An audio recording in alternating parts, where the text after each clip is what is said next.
সবজি তো অনেকে অনেকভাবেই খেয়েছেন, তবে কি কখনো এইভাবে ট্রাই করে দেখেছেন? প্রত্যেক দিন একইভাবে সবজি রান্না না করে এইভাবে সবজি রান্না করুন, দারুণ লাগবে খেতে। এখানে আমি অ্যাঙ্কার ডাল রাতে ভিজিয়ে রেখেছিলাম। এখানে আপনারা অ্যাঙ্কার ডালের বদলে ছোলার ডালটাও কিন্তু ব্যবহার করতে পারেন। ডালটাকে অবশ্যই কিন্তু সারা রাত ভিজিয়ে রাখতে হবে, তাহলেই ডালটা কিন্তু সেদ্ধ হবে। এখন ডালটাকে একটু ফুটিয়ে নিতে হবে। এখানে আমি ডালগুলো দিয়ে দিচ্ছি, আর দিয়ে দেব সামান্য পরিমাণ কিছুটা লবণ।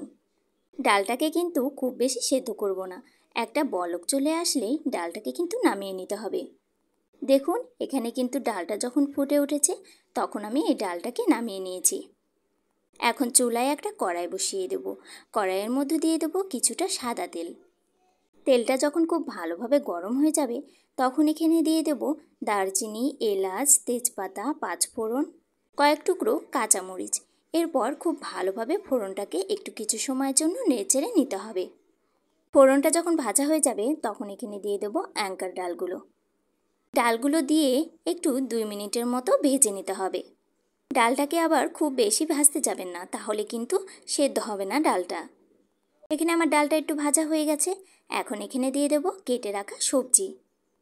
এখানে আমি কয়েক রকমের সবজি নিয়েছি: আলু, পটল, গাজর, পেঁপে, মিষ্টি কুমড়া।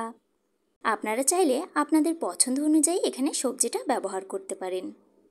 সবজিগুলো একটু নেড়েচেড়ে ডালগুলোর সঙ্গে খুব ভালোভাবে মিশিয়ে দেব। এরপর এখানে দিয়ে দেব পরিমাণ মতো লবণ, আর দিয়ে দেব হলুদ গুঁড়ো। এখন সবজিটাকে খুব ভালোভাবে কিন্তু ভেজে নিতে হবে।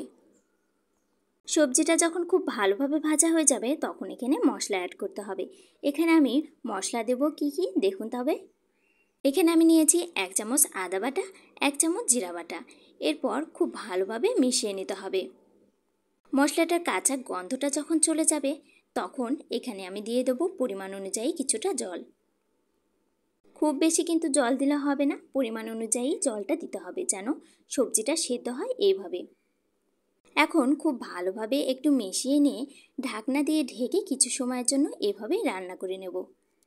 ডালটাকে একটু আগেই সেদ্ধ করে নিয়েছিলাম, কারণ অনেক সময় ডালগুলো কিন্তু সেদ্ধ হয় না। দেখুন, এখানে কিন্তু আমার ডাল এবং সবজিগুলো একদম সেদ্ধ হয়ে গেছে। ডালের সাথে এই সবজি রান্নাটা খেতে কিন্তু দুর্দান্ত হয়। এখন এখানে দিয়ে দেব সামান্য পরিমাণ কিছুটা চিনি। নিরামিষ সবজিতে সামান্য পরিমাণ একটু চিনি দিলে কিন্তু স্বাদটা আরও বেড়ে যায়। সামান্য পরিমাণে একটু ময়দার মিশ্রণ গুলিয়ে দিয়ে দিলাম, কারণ গ্রেভিটা তাহলে ঘন হবে। তৈরি হয়ে গেল মজাদার ডাল দিয়ে সবজি রান্না। এই রান্নাটা খেতে কিন্তু দারুণ হয়।